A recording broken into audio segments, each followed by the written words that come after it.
llegando, dieron una mala instrucción al plan de vuelo y en vez de colocar Rosso en su BTR colocaron Rosales.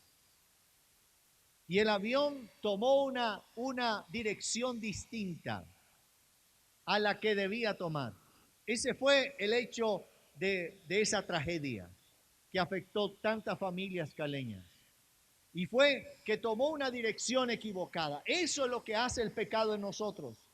Es que Dios nos establece un plan de vuelo para que lleguemos seguros a algo. Pero si tomamos una dirección equivocada, Dios respeta nuestra libertad. Dios no se va a aparecer para amenazarte o amenazarme. Dios nos da la instrucción. Dios nos dio la libertad. Pero también nosotros tenemos que ser responsables de esas decisiones. Dios ha hecho todo un diseño para que nosotros experimentemos la libertad que tenemos en Cristo. Ahora, la Biblia nos dice que en ese conflicto el enemigo hace la intervención para decirle a Adán y a Eva que cambien su plan de vuelo, para que ya no vuelen de acuerdo al propósito de Dios, sino que ahora vuelen de acuerdo a su propio propósito. Y empieza desde ese día hasta hoy la herencia de Adán, del primer Adán, el pecado que se transmite generacionalmente, el pecado original que habita en todos nosotros, la tendencia al pecado, que solamente tenemos la libertad ahora en Cristo, pero que tendremos la plenitud cuando Él venga por nosotros. Pero todos los días, usted y yo tenemos que luchar con lo que la Biblia llama el hombre viejo. Hay un predicador que colocó alguna ilustración que me pareció muy interesante, que dijo: yo creí que el hombre viejo, refiriéndose a la tendencia de pecado que hay en nosotros, había muerto cuando me bauticé, pero me di cuenta que el desgraciado sabía nadar y por eso lo mato todos los días. Todos los días hay una lucha interior en nosotros para agradar a Dios y para no agradarlo. Hay una lucha. Toda la semana sufrimos tentaciones. Hay una lucha espiritual. Si no tienes esa lucha espiritual, o eres un ángel o todavía no eres salvo. Una de las dos. Porque siempre habrá esa lucha, ese conflicto. Hay un conflicto. Y ese conflicto es un conflicto espiritual. Es un conflicto que se levanta para oponerse, para que tú vivas de acuerdo al plan de Dios, para dañar tu casa, para dañar el destino de tus hijos, para hacerte infeliz en esta tierra. Pero aunque se levante ese diseño, también tienes una responsabilidad en la libertad que Dios te da, y es poder ceñirte al diseño de Dios. Dios tiene un plan. Aunque haya un conflicto, también debo entender que hay una actividad. Y esto es lo segundo que quiero enseñar. Lo primero es que hay un conflicto. Lo segundo es que hay una actividad. ¿Cuál es esa actividad? El versículo 10 dice: entonces oí una gran voz en el cielo que decía: ahora ha venido la salvación, el poder y el reino de nuestro Dios y la autoridad de su Cristo, porque ha sido lanzado fuera el acusador. ¿Cuál es la actividad de las tinieblas? Dice que acusaba de día y de noche. ¿Sabe cuál es uno de los grandes ataques que el enemigo quiere colocar en tu vida? Se llama la culpa. La culpa. La culpa. La culpa es como un lastre que te quiere hundir emocionalmente. La culpa te hace no te hace recibir el perdón de Dios. La culpa es algo que te tiene tan atado, o nos puede tener atados, que no nos deja nadar con libertad, que no nos deja salir a flote. Hay personas que están hundidas en la culpa porque se equivocaron, porque hicieron algo, porque tomaron malas decisiones.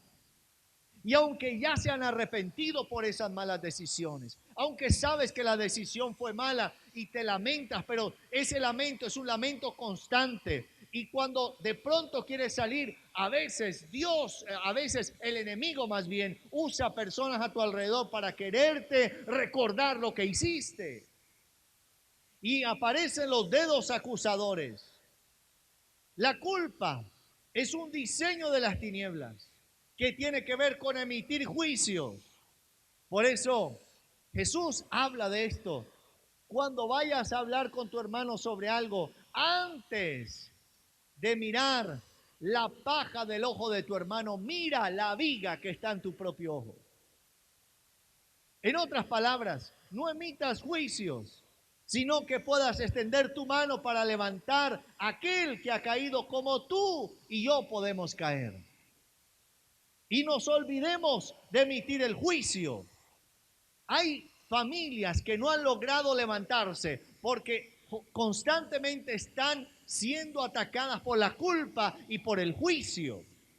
Y eso hace que no puedan salir a flote. Pero tenemos que tomar una decisión. Y la decisión que debemos tomar es poder decirle a la culpa no más. Yo le he enseñado esto a los hombres. Cuando nosotros los hombres entramos en conflictos en pareja y empezamos a tener una discusión, generalmente vamos a perder ese conflicto, vamos a perder esa batalla. Porque la mujer ha venido capacitada no solamente con una mayor capacidad de comunicación, sino también con una memoria histórica. Alguien dijo, pastor, histérica. No, histórica. Significa que recuerda con detalles cosas que a nosotros los hombres se nos olvida, ¿no? Pero ellas tienen esa capacidad. Pero hay una de las cosas que yo le he enseñado al hombre, que cuando está de pronto su esposa queriendo sacar algo, o también hay hombres que tienen eso, ¿no? No solamente las mujeres, quieren sacar cosas del pasado, quieren traer culpabilidad. Nosotros tenemos que recordar que la sangre de Cristo nos limpia de todo pecado. Y cuando quiera venir un conflicto o una discusión de aquello que pasó hace 10 años, 5 meses, 10 días, a las 3 de la tarde, tú puedes decir, sabes, no sé de qué me estás hablando, ni quiero que me hable de eso porque la sangre de Cristo ya quitó eso de mi vida. No tenemos que traer a memoria los pecados pasados. Dile que está a tu lado, no traigas a memoria las cosas del pasado, las fallas del pasado, el pecado del pasado. ¿Cuál es la actividad de las tinieblas? La actividad de las tinieblas es que te sientas culpable todos los días de tu vida y entres en depresión y no disfrutes lo que Dios ha diseñado. Pero hoy tienes que perdonarte, aceptar el perdón de Dios. Cuando Dios busca a Adán y Eva, recuerda en Génesis 3, Dios busca a Adán y Eva, ellos se han escondido. Y Eva es la primera diseñadora de modas que aparece. Se hace el diseño con unas plantas, unos taparrabos allí, y ellos salen después. ¿Dónde estás? ¿Dónde estás, Adán? Ahora, Dios sabía dónde estaba Adán, por supuesto. Sin embargo, Dios empieza a decirle, Adán, ¿dónde estás? Y Adán escondido, y yo creo que Adán iba, sal tú, no. Y al último le tocó salir al hombre. Y el hombre sale diciendo, es que te escuchamos y nos sentimos vergüenza porque estábamos desnudos. Y Dios le hace esta conversación, ¿y quién te enseñó que estabas desnudo? ¿Desde cuándo la desnudez es una vergüenza entre tú y yo? ¿Desde cuándo algo que yo hice bueno para ti se convirtió en vergüenza? Porque eso es lo que hace el pecado. Nos hace avergonzarnos de las cosas que ya Dios conoce. Y esa relación se rompe. Y Dios le dice, ¿dónde? No le dijo, ¿por qué lo hiciste? Sino, ¿dónde estás? Porque Dios sigue buscándonos. Si Dios te ha traído en esta mañana, si llegaste a este lugar esta mañana, tal vez por una invitación, no es porque quisiste, es porque Dios te está buscando. No para juzgarte, para levantarte, para decirte que es tiempo que entiendas que Él tiene un diseño para ti. Y cuando entendemos eso, la actividad de las tinieblas, que es culparte, decirte que no vas a poder, decirte que no te vas a levantar, decirte que vas a vivir en fracaso, decirte que no vas a ser capaz de volverte a recuperar, entonces queda vencido porque tú conoces a un Dios que te levanta. y que puede restaurarte el doble de lo que has perdido. Tal vez has perdido mucho, tal vez te has quedado sin fuerzas, pero Dios te trajo en esta mañana para decirte que Él es el que te levanta y te da nuevas fuerzas. Te ha traído esta mañana para decirte que en Él hay esperanza, que si lo tomas de su mano, hay algo nuevo que ocurrirá en tu vida. No solamente hay un conflicto, no solamente hay una actividad, sino que también hay una victoria. Y en el versículo 11 nos dice, y ellos han vencido, han obtenido la victoria. Y nombra 3 elementos. El primero de ellos, y ellos han vencido por la sangre del Cordero. ¿Por qué hemos vencido? Por la sangre del Cordero. Hay poder en la sangre de Cristo. Un día un amigo pastor me dijo, eso de invocar la sangre de Cristo sobre nosotros como que se vuelve como un efecto como más bien como mágico. Yo le dije, yo no sé, pero no es nada mágico, es algo espiritual. Y le conté la siguiente historia, que se la he contado como 3 veces, pero espero que tenga mala memoria. Teniendo 18 años, estaba sirviendo al Señor en una iglesia cristiana El Peñón.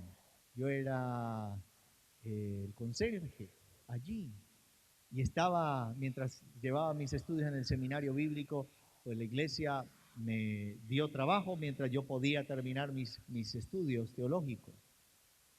Y de pronto en una reunión de damas, donde solo había mujeres, por supuesto, era reunión de mujeres, entró un habitante de calle y se entró a la iglesia. Y de pronto la líder de damas se me acerca o va a la oficina donde está la secretaria, estoy yo, y buscando pues un hombre, ¿no? Y yo era un jovencito de 18 años, flaco, y me mira y dice, Amílcar, ayúdenme porque se entró una persona allí y no nos deja, nos está pidiendo y nos da miedo que nos roben. Entonces yo empecé a buscar, a echar memoria, ¿qué otro hombre hay aquí? No había nadie más. Así que salí, lo miré, lo llamé. Era un hombre, pues yo mido 1,69, ¿no? Bueno, ya 1,68 en la última medición, pero ahí voy en eso. Y tal vez medía 1,80 y él se acerca donde yo estoy porque yo lo llamo y con la voz más amable que yo he intentado hablarle a alguien en mi vida. Le dije, caballero, mire, lo que pasa es que ellas están en una reunión. Tal vez después, cuando finalice la reunión, usted puede regresar, pero ahora, por favor, salga. Ese hombre se enojó conmigo.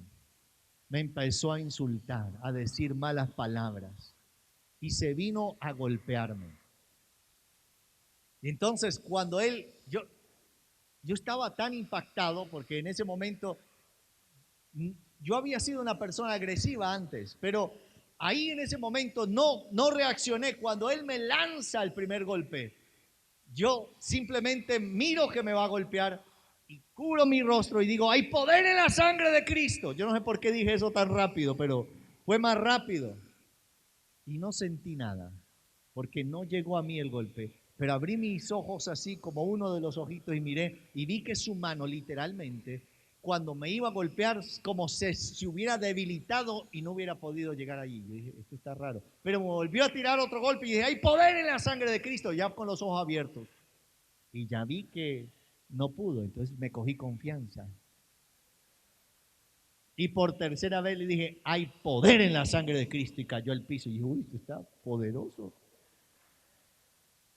Hay poder en la sangre. O sea, Dios me dio la experiencia de ver cómo, aún en medio de un ataque que sin lugar a dudas no estaba provocado por ningún tipo de agresión verbal humana, sino que era un asunto ya espiritual, ese tipo de agresión pues quedó anulada. Ahora, No me vaya a decir que si alguien llegó a golpear a algún cristiano y pastor, yo dije, poder en la sangre de Cristo y me metió el puño, pues yo no sé, pero le estoy contando lo que a mí me pasó, ¿no? Lo que le estoy diciendo es que entendí que hay algo que sucede cuando invoco la sangre de Cristo sobre mi vida.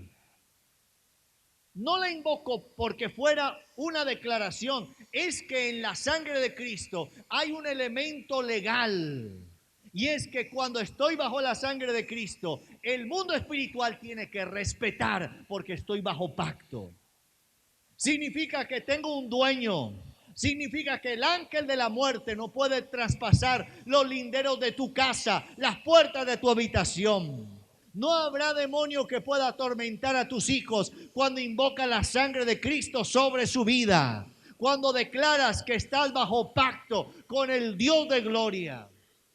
En la Pascua la sangre del cordero era colocada en el dintel de las puertas. Y cuando pasó el ángel de la muerte matando a los primogénitos en Egipto, las casas que tenían como señal la sangre del cordero, el ángel de la muerte no podía entrar en esas casas. Esta es una buena noticia. Tú y yo hemos vencido por la sangre del cordero. La sangre de Cristo está en nuestra vida, en el dintel de la puerta de nuestra alma. Y tal vez alguno estará pensando, ¿y será que cómo hago para tener eso allí? Invita a Jesús a ser el Señor de tu vida. Reconócelo como el dueño absoluto de tu corazón y pídele que te lave con la sangre de Cristo. Cuando recién entregué mi vida a Jesús, alguien de estas personas que siempre se levantan y dicen, ay, estás asistiendo a esa iglesia cristiana, te van a lavar el cerebro. Entonces yo había escuchado esto de alguien y le dije, no, pues ya me lo lavaron, ¿verdad? Sí, ya me lo lavaron, ¿verdad? Se sorprendió la persona, le dije, sí, me lo lavaron con la sangre de Cristo, que yo tenía una mente sucia y ahora la sangre de Cristo ha cambiado mi manera de pensar. Sí, Jesús cambia nuestra manera de pensar. La sangre de Cristo es el primer elemento que nos da la victoria. El segundo elemento que aparece aquí es, y la palabra del testimonio de ellos. Es la palabra de Dios que afecta nuestro carácter y afecta nuestra manera de vivir. Es la palabra, es el logos dado por Dios. Por eso, si tú lees la Biblia sin haber sido lavado con la sangre de Cristo, no entiendes la palabra. Pero cuando la sangre de Cristo nos limpia, limpia nuestra mente, la Biblia empieza a tomar un lugar de importancia en tu vida diaria y devocional. La palabra se convierte en una espada espiritual con la cual deshaces todo argumento que se levanta en contra del conocimiento de Dios. Y tú empiezas a declarar lo que Dios ha declarado. Y empiezas a establecer lo que Dios ha establecido. Por ejemplo, yo le comentaba a los jóvenes ayer que escuché un testimonio de un filósofo cristiano que terminando una de las reuniones en una universidad, una periodista se le acerca y le dice estas palabras: yo no entiendo ustedes como cristianos, ¿por qué aborrecen a los homosexuales? Y la persona, el cristiano, le mira y le dice, estás equivocada. Nosotros no aborrecemos los homosexuales. Amamos las personas. Pero tú tienes que entender algo, le dijo este predicador.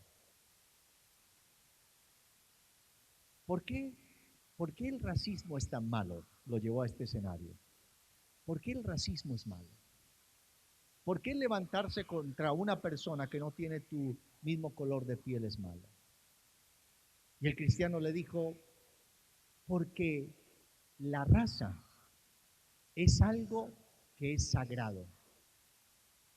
Porque no es el hombre el que determina la raza. La raza viene en el paquete del nacimiento. Así que es determinado por Dios. Por eso no hay razas mejores que otras. Todos delante del Señor somos iguales. Juan dijo eso. Cuando ve el cielo y dice, y vi yo una gran multitud, y la palabra que aparece es una multitud de etnos, de razas. Esto me da a entender que en el cielo usted podrá buscar estos indios que aparecen allí. Y entonces el predicador le dijo esto: la raza es sagrada porque es un diseño dado por Dios. De la misma manera la sexualidad es sagrada y el sexo es sagrado. El género es sagrado. Tú no determinas el género, Dios te lo dio. Tú debes aceptarlo, disfrutarlo y amarlo porque es un regalo del cielo. Y cuando voy contra eso, estoy yendo en contra de algo sagrado. Y eso es lo que la Biblia nos habla acerca del matrimonio.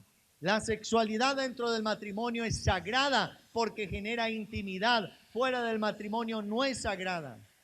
Está violando la norma de lo sagrado. Y nosotros necesitamos tener el discernimiento sobre estas cosas. La palabra del testimonio nos hace entender que mi libertad no me da la libertad de ir a pelear contra los diseños del cielo, contra lo que Dios estableció. Imagínese un momento usted manejando un avión. Volvamos a la ilustración del avión. Y está el operador de la torre de control diciéndole que tiene que ir a determinada altura, y de pronto usted le dice, no, ¿sabe qué? No me da la gana de ir a esa altura. Yo quiero volar a esta altura. Y el operador le dice, no, no puedes. ¿Y por qué no? Yo estoy controlando el avión. No puedes. Porque si vuelas a esa altura, vas a generar un accidente, una colisión. Así muchos viven su vida y están a punto de estrellarse porque no están mirando lo que Dios estableció. Dios es el operador. Aunque tú puedas manejar tu vida, Dios sigue teniendo el control de todo. Él ve las cosas que tú y yo no vemos. Por eso es necesario escucharlo a Él. Y ellos han vencido por la palabra del testimonio y porque, dice lo último, para ir finalizando, y porque menospreciaron sus vidas hasta la muerte. ¿Qué es este menospreciar sus vidas hasta la muerte?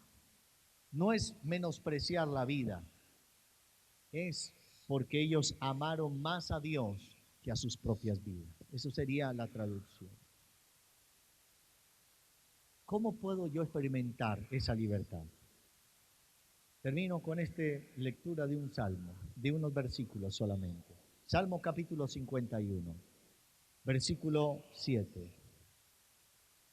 David ha pecado, ha cometido adulterio y ha asesinado. Era el autor intelectual de la muerte de Urías, el esposo de Betsabé. Y Dios ha llamado al profeta Natán para amonestarlo. Y David hace un arrepentimiento genuino y David le dice a Dios, solo yo he pecado. Porque esta es la grandeza de la libertad. Cuando no le echa la culpa a otros por nuestras malas decisiones. A veces tenemos algo que se llama el síndrome de Adán. El síndrome de Adán es este. Cuando Dios le dijo a Adán, ¿qué hiciste? Adán le dijo, es que la mujer que tú me diste. Ese es el síndrome de Adán. Es echar la culpa al otro. Le estaba echando la culpa a Dios.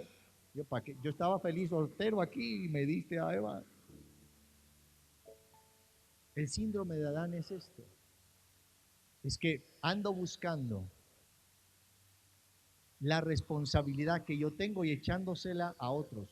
Es que es mi hijo, es que mi suegra, es que mi papá y es que mi mamá. Y entonces empiezo a buscar responsables y no asumo la responsabilidad.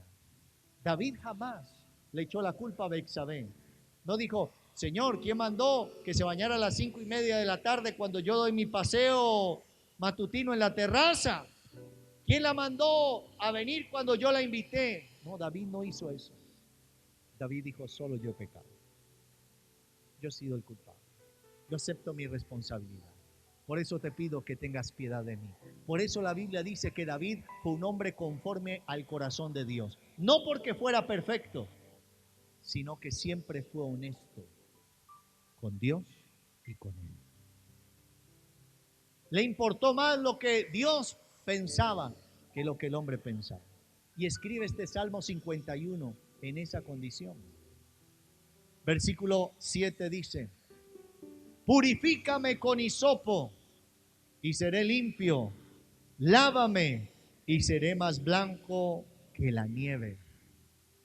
Ese primer versículo está ligado, y ellos han vencido con la sangre del cordero. ¿Por qué? El hisopo era una especie de maticas que se usaban para purgar, para limpiar los riñones. Interesante, porque hay una comparación allí entre lo que podría ser el alma y los riñones. Generalmente comparamos el alma con el corazón, pero los riñones filtran, ¿no? Limpian. Y ahí está diciéndole, purifícame. O sea que la libertad viene de Dios. Hoy tú y yo podemos identificar cosas que tal vez te han atado, cosas que te sucedieron, cosas que incluso le has echado la culpa a Dios porque Dios no intervino. Señor, si tú existes, ¿por qué permitiste esto en mi vida? ¿Por qué la maldad de otro hombre me alcanzó?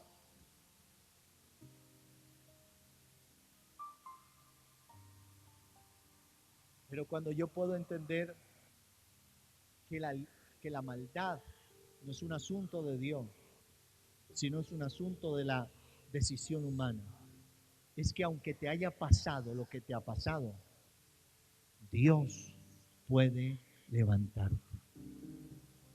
Límpiame, purifícame con hisopo. Era esta parte del hisopo, usted lo puede leer en el 14, era cómo se limpiaban a los leprosos. Cuando la lepra había sido quitada, ellos iban y junto con la sangre y la mezcla del hisopo la regaban para declarar que ese leproso había sido limpio. David está diciendo, el pecado que hay en mí es como una lepra, solo tú puedes limpiarme de ese pecado. Versículo 8. Hazme oír gozo y alegría y se recrearán los huesos que has abatido. Porque la palabra trae libertad y te libera de la culpa. El versículo 9 dice, esconde tu rostro de mis pecados y borra mis maldades. El versículo 10 es este. Crea en mí, oh Dios, un corazón limpio y renueva un espíritu recto dentro de mí. No me eches de delante de ti y no quites de mí tu Santo Espíritu. ¿De qué tenemos que ser libres? El Espíritu Santo que está aquí es el único que puede convencerte de qué cosas en tu vida necesitan que experimente la libertad que Dios te va a dar. Algunos tal vez están atados financieramente, son prisioneros porque o son malos administradores o hay un asunto espiritual de que quiere venir a dañar, pero cuando está la sangre de Cristo, entonces allí hay libertad. Un familiar llegó una vez diciéndome, estoy en quiebra, y yo le recordé una palabra que Dios nos había dicho, y es que Dios nos anuncia cosas antes que sucedan. Dios nos había dicho a mí a través de una persona que vino, me dijo, y tu familia jamás experimentará quiebra. Yo no entendí qué es eso. Y a esta persona le dije, esta fue la palabra que Dios nos dio, que jamás experimentarás quiebra. Tus estados financieros dicen que sí, pero tú tienes una palabra de parte de Dios que dice que no. ¿Y qué ha pasado? Que Dios sacó adelante a esa persona. ¿Por qué no te colocas un momento de pie?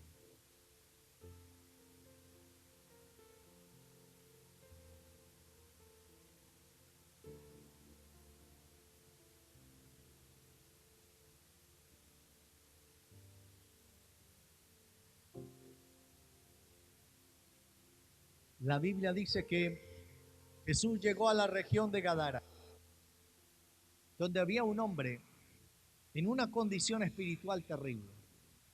Un hombre bajo posesión de una legión de demonios, 6.000 demonios.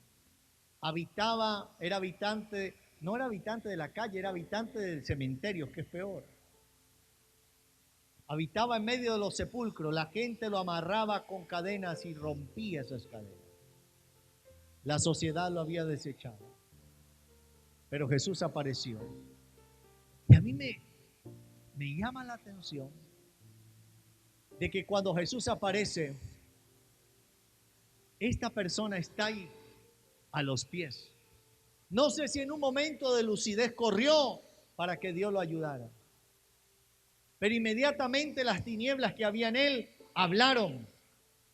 Y Jesús trajo libertad a este hombre. Se convirtió en un evangelista en la ciudad, en las 10 ciudades de Decápolis, una región, compartiendo cómo Dios lo había hecho libre. ¿Sabes? Hay cosas que te han pasado en tu vida que a causa de la unción Dios va a traer libertad y te va a usar a ti como instrumento de libertad a otros que pasaron por lo que tú pasaste. Lo que el enemigo pensó que era el diseño para destruirte se convertirá en un instrumento en la mano de Dios para traer libertad a otros. Cuando alguien se me acerca y me dice, pastor, estoy atado con drogas y esto, yo no tuve la experiencia de ser libre de eso, pero puedo llamar a alguien que sí fue libre de eso y dice, mira, habla con esta persona que conoce qué fue lo que tú viviste, te va a enseñar el camino de cómo Dios lo liberó a él. Porque esa experiencia Dios la usa para traer libertad a otros.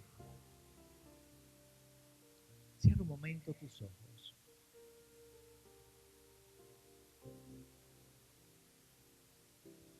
Y adoremos un instante. Dile al Espíritu de Dios que venga sobre tu vida. Y que hoy no salga de este lugar sin tener una experiencia de libertad en el nombre de Jesús.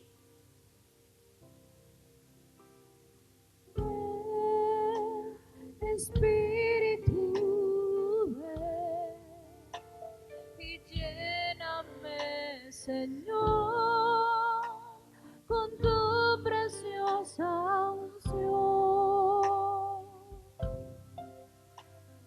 Ven, Espíritu, ven y lléname, Señor, con tu preciosa unción.